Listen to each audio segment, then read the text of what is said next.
आज मेरी काम वाली रामी को आने में थोड़ी देर हो गई तो आते ही डांट दिया मैंने। कुछ लोग घर पर आने वाले हैं और तुम देर से आई हो अभी।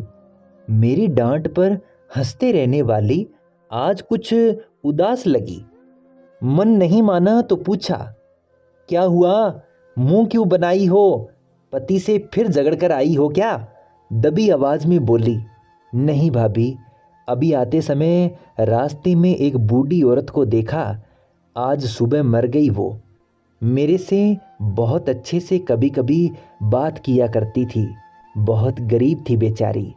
मैंने उत्सुकता से पूछा, कहाँ देखा तुमने? भाभी, वो सामने बस स्टॉप है ना, उधर। वो लोग प्लास्टिक बांध के नीचे रहते हैं।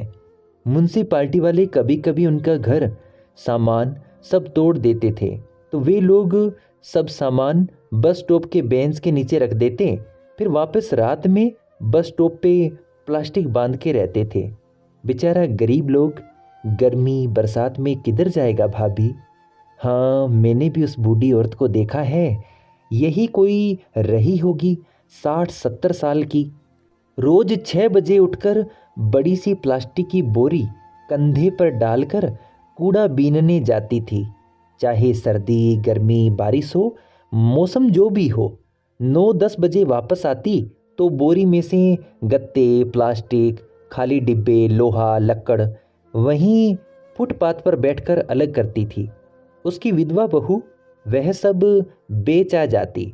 इसी तरह वो बूढ़ी औरत और उसकी विधवा बहू, उसके 2 बच्चे जी रहे थे। कर्नाटक के किसी गांव से आए थे काम धंधे के लिए। काम न मिला तो कूड़ा बटोर कर बेचकर जीवन यापन कर रहे थे। ये गरीबी भी जो करा ले वो कम है। मैंने रामी से काम करने को कहा और खुद खिड़की से बाहर झांका तो देखा एक मैली सी चादर से उसका सर ढका हुआ था। 2-4 औरतें वहां खड़ी थी। तभी एक पुलिस की वैन के साथ साथ टुनटुनाती एक एम्बुलेंस आई। बुढ़िया की बहू से पुलिस वालों ने कुछ पूछताछ की और उसको साथ चलने के लिए कहा तो उसने आंसू पोंछते हुए मना कर दिया जाने से। 2 आदमी शव को स्ट्रेचर से एम्बुलेंस में डालकर सरकारी खाते से आखिरी क्रियाक्रम के लिए ले गए। बहू पल्लू से आंख नाक पोंछते हुए हाथ जोड़े बस स्टॉप के पास ही सास को आखिरी विदाई देती खड़ी रही। उसकी बगल में 2 छोटे बच्चे भी ताकते खड़े थे। न जाने दादी कहाँ जा रही है और माँ क्यों रो रही है।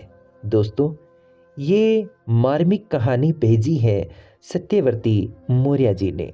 बात ये है कि गरीब आदमी का जीना जीना नहीं होता। जीते जी कोई खुशियाँ नसीब नहीं होती और मरने के बाद कब्र भी नसीब नहीं होती। नमस्कार।